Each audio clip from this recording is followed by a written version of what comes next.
Martin Scorsese, welcome to the project. What an honour and a privilege to chat to you, sir. Thank you. Thank you. Now, Killers of the Flower Moon is such an epic film. When did you first know that you wanted to tell this story? Well, yes, I was about to do Irishman, and I was also presented with the book, Killers of the Flower Moon, David Grant's book. And I didn't really have much interest in the oil industry or in the formation of oil and the finding of oil. I mean, for me, I became more interested in the fact that the Osage Nation became the richest people in the world per capita for over 15 years in the world. I was fascinated, first of all, to learn about how they lived. I had never read about that before. I'd never seen anything like it before. They had extraordinary clothes made in England, France, etc. They had their own airplanes in many cases. Many of the young people were sent to colleges, beautiful cars. But I was really interested in how the vultures came in, how immediately that wealth attracted the scam artists and the killers, and how a scam artist can become a killer. You know what I mean?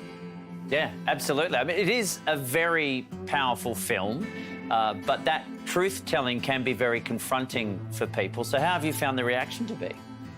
I found so far I found a very positive reaction.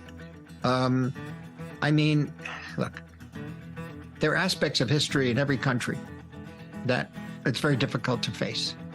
And I just think trying to hide it away or lie about it's just not going to go away.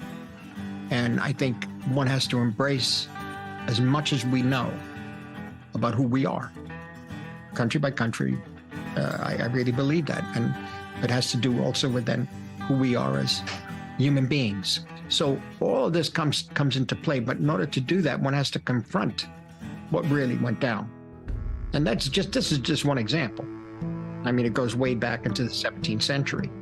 I mean, in terms of America. Yeah, well, we've had very similar trials here in Australia as well. Yes, and I think, you know, it's fascinating in your country. I mean, you're going back to Peter Weir's films and so many others where he explored some of the Aboriginal culture. And I find it fascinating and so much about what we can learn from other cultures as foreign as we think they are. What's our commonality as human beings? And what can we learn from each other, you know, about how to live and how to die. Scorsese is also known for his blockbuster collaborations, particularly with legends Robert De Niro and Leonardo DiCaprio. I've been very fortunate to be able to have somebody to work with like Marty. You know, he's our great American master. He really is. Killers of the Flower Moon sees this silver screen dream team together once more. It's so simple. The front is the front, the back is the back. Man, he has to make it look like he done himself. It just looks like murder. It's not supposed to be that way. You hear? I told him the front of the head. I said the front of the head, just like this, just like you told me. I promise you. I promise you. I swear on my children. No. I swear on my children, King. Sit. And don't swear on your children. Makes you look foolish. Well, I ain't foolish because I've done it. When you're watching them work, can you still see them through the lens going, I'm witnessing greatness here? Or after all these years, is it just feeling like, oh, look, it's Leo and Bobby having a great time? No. What happens is that I'm still the audience, thankfully. I still sometimes, I gotta say, at times, I'm sitting there like watching a film and I'm enjoying, I said, my God, I can't believe this is happening in front of me. You know? So you're still having that much fun together? Yeah. You know, if you're not having that kind of fun, you might as well stop. And you don't expect it, by the way. It happens sometimes, clicks. And then suddenly it comes together. And you say, wow. And sometimes some crew members tell you, too, did you see that? That was great. Now, is that the case when you have a scene where, how do I put this?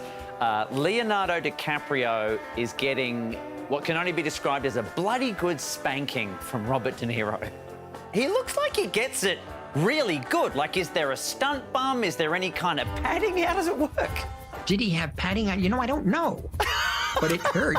I could tell you that. You know, I don't know if he did.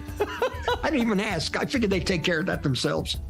Well, thank you very much for chatting to me today. One last question. Has this interview gone well enough that I can call you Marty now? Yes, please. Much better. Well, good on you, Marty. Okay, Thanks thank a you. lot.